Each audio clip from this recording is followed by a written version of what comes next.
नमस्कार साईं भक्तों। आज हम श्री साईं सच्चरित्र का अध्याय 6 करने जा रहे हैं। पहले पठन में हम भगवंत राव क्षीरसागर की कथा का वर्णन करेंगे। दूसरे पठन में दास गणों का प्रयाग स्नान, किस तरह साईं बाबा ने स्वतः ही उनके प्रयाग स्नान की इच्छा को शिरडी में ही पूर्ण किया। तीसरे पठन में हम श्री साईं बाबा शिरडी में पहली बार कब आए और इससे अगले पठन में हम 3 वाड़े अर्थात साईं बाबा की कृपा से शिरडी में 3 विश्राम गृह बनाए गए। साईं बाबा को याद करते हुए श्री सच्चिदानंद सतगुरु साईनाथ महाराज की जय। अध्याय शुरू करते हैं। भगवंत राव क्षीरसागर की कथा। श्री विठ्ठल पूजन के प्रति बाबा की कितनी रुचि थी, यह भगवंत राव क्षीरसागर की कथा से भली भांति स्पष्ट हो जाता है। भगवंत राव के पिता विठोबा के परम भक्त थे। वे प्रतिदिन पंढरपुर वारी लेकर जाते थे। उनके घर में विठोबा की एक प्रतिमा थी जिसकी वे नित्य पूजा करते थे। उनकी मृत्यु के बाद उनके पुत्र भगवंत राव ने वारी, पूजन, श्राद्ध इत्यादि सभी कर्मों को त्याग दिया। जब भगवंतराव शिरडी आए तो बाबा उन्हें देखते ही कहने लगे कि इनके पिता मेरे परम भक्त थे, इसलिए मैंने इन्हें यहाँ बुलाया है। इन्होंने कभी प्रसाद नहीं दिया तथा मुझे और विठोबा को भूखा मारा है, इसलिए मैंने इन्हें यहाँ आने की प्रेरित किया है। अब मैं इन्हें हठ पूर्वक पूजा की ओर खींच लूँगा। ओम साई राम। दास गणों का प्रयाग स्नान। गंगा और यमुना के संगम पर स्थित प्रयाग प्रसिद्ध पावन तीर्थ स्थान है। हिंदुओं का ऐसा विचार है कि वहाँ स्नान आदि करने से पापों का नाश हो जाता है। प्रत्येक पर्व पर हजारों भक्तगण वहाँ जाते हैं और स्नान का लाभ उठाते हैं। एक बार दासगणों ने भी वहाँ जाकर स्नान करने का निश्चय किया। इस विचार से वे बाबा से आज्ञा लेने उनके पास गए। बाबा ने कहा कि इतनी दूर व्यर्थ भटकने की क्या आवश्यकता है, अपना प्रयाग तो यही है, मुझ पर विश्वास करो। तभी महान चमत्कार हो गया। जैसे ही दासगणों बाबा के चरणों में झुके तो बाबा के श्री चरणों से गंगा यमुना की धारा बड़े वेग से प्रवाहित होने लगी। यह चमत्कार देखकर दासगणों का प्रेम और भक्ति उमड़ पड़ी। आंखों से अश्रुओं की धारा बहने लगी। उन्हें कुछ अनंत स्फूर्ति हुई और उनके मुख से श्री साईं बाबा की स्तोत्रसवनी स्वतः ही बहने लगी। ओम साई राम। श्री साईं बाबा शिरडी में पहली बार। श्री साईं बाबा के माता पिता, उनके जन्म और जन्म स्थान के बारे में कोई भी कुछ नहीं जानता। इस संबंध में बहुत छानबीन भी की गई। बाबा से तथा अन्य लोगों से भी इस विषय में पूछताछ की गई, परंतु कोई संतोषप्रद सूत्र हाथ न लग सका। वास्तव में देखा जाए तो हम लोग इस विषय में सर्वथा अनभिज्ञ हैं। नामदेव और कबीर दास अनियोजित थे, क्योंकि सामान्य लोगों की तरह उनका जन्म नहीं हुआ था। वे बाल रूप में प्रकृति की गोद में पाए गए थे। नामदेव भीमरथी नदी के तट पर गोनाई को और कबीर भागीरथी नदी के तट पर तमाल को मिले थे। और ऐसा ही श्री साईं बाबा के संबंध में भी था। वे शिरडी में नीम वृक्ष के तले 16 वर्ष की तरुण अवस्था में स्वयं भक्तों के कल्याणार्थ प्रकट हुए थे। उस समय भी वे पूर्ण ब्रह्म ज्ञानी प्रतीत होते थे। स्वप्न में भी उनको किसी लौकिक पदार्थ की इच्छा नहीं थी। उन्होंने माया को ठुकरा दिया था और मुक्ति उनके चरणों में लौटती थी। शिरडी ग्राम की एक वृद्ध स्त्री नाना चौपदार की माँ ने उनका इस प्रकार वर्णन किया है। एक तरुण, स्वस्थ, फुर्तीला तथा अति रूपवान बालक सर्वप्रथम नीम वृक्ष के नीचे समाधि में लीन दिखाई दिया। सर्दी व गर्मी की उसे जरा भी परवाह न थी। उसे इतनी अल्प आयु में इस प्रकार कठिन तपस्या करते देखकर लोगों को बड़ा आश्चर्य हुआ। दिन में भेंट नहीं करते थे और रात्रि में निर्भय होकर एकांत में घूमता था। लोग आश्चर्यचकित होकर पूछते फिरते थे कि उस युवक का कहाँ से आगमन हुआ है।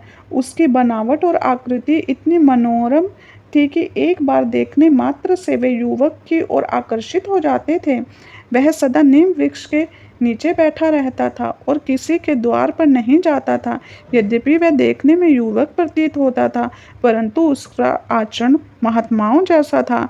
वह त्याग और वैराग्य की साक्षात प्रतिमा था।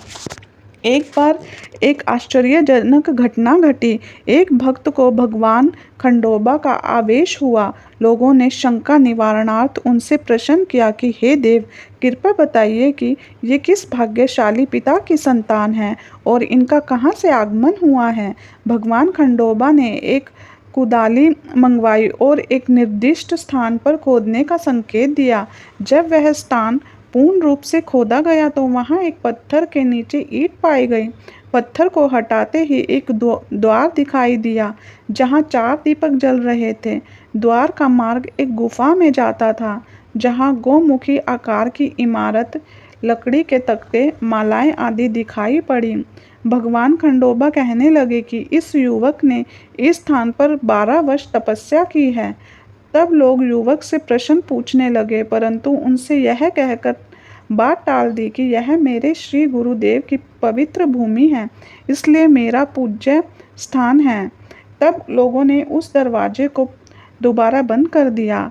जिस प्रकार अश्वत्थ तथा औदुबर वृक्ष पवित्र माने जाते हैं, उसी प्रकार बाबा ने भी नीम वृक्ष को उतना ही पवित्र माना और प्रेम किया। महालसापति तथा शिरडी के अन्य भक्त इस स्थान को बाबा के गुरु का समाधि स्थल मानकर सदैव नमन किया करते थे। 3 वाड़े अर्थात 3 विश्राम गृह।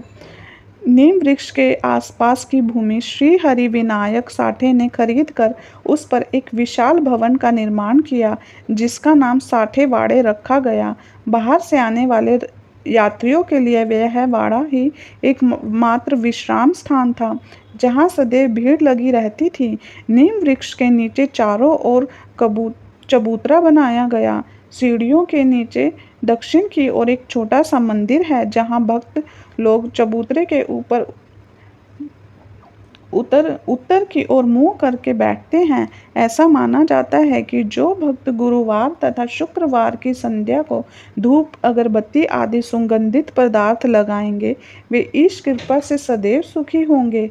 यह वाड़ा बहुत पुराना तथा जीर्ण शीर्ण स्थिति में था तथा इसके जीर्णोद्धार की नितांत आवश्यकता थी, जो संस्थान द्वारा पूर्ण कर दी गई। कुछ समय बाद एक दूसरे वाड़े का निर्माण हुआ, जिसका नाम दीक्षित वाड़ा रखा गया। काका साहेब दीक्षित कानूनी सलाहकार थे।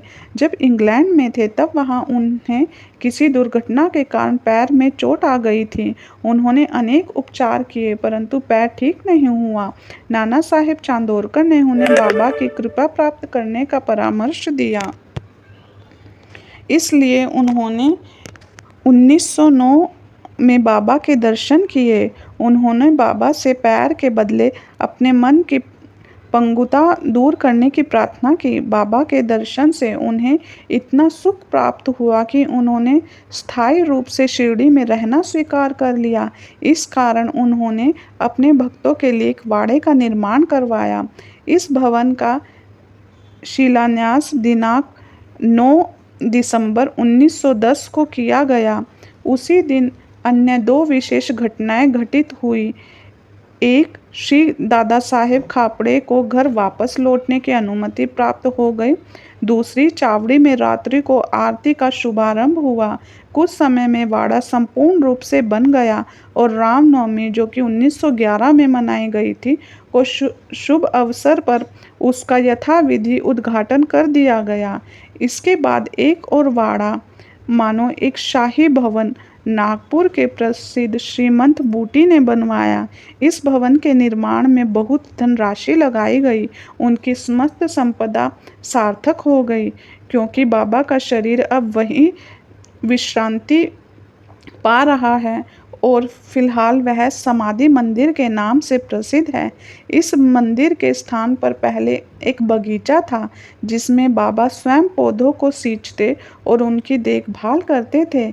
जहाँ पहले एक छोटी सी कुटी भी नहीं थी, वहाँ 3 वाड़ों का निर्माण हो गया। इन सब में साठे वाड़ा पूर्व काल में बहुत ही उपयोगी था।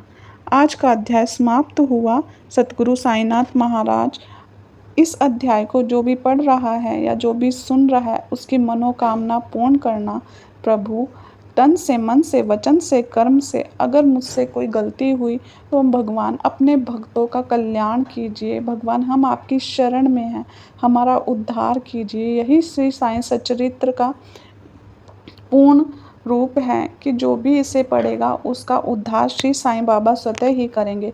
ओम साईं राम, जय साईं राम।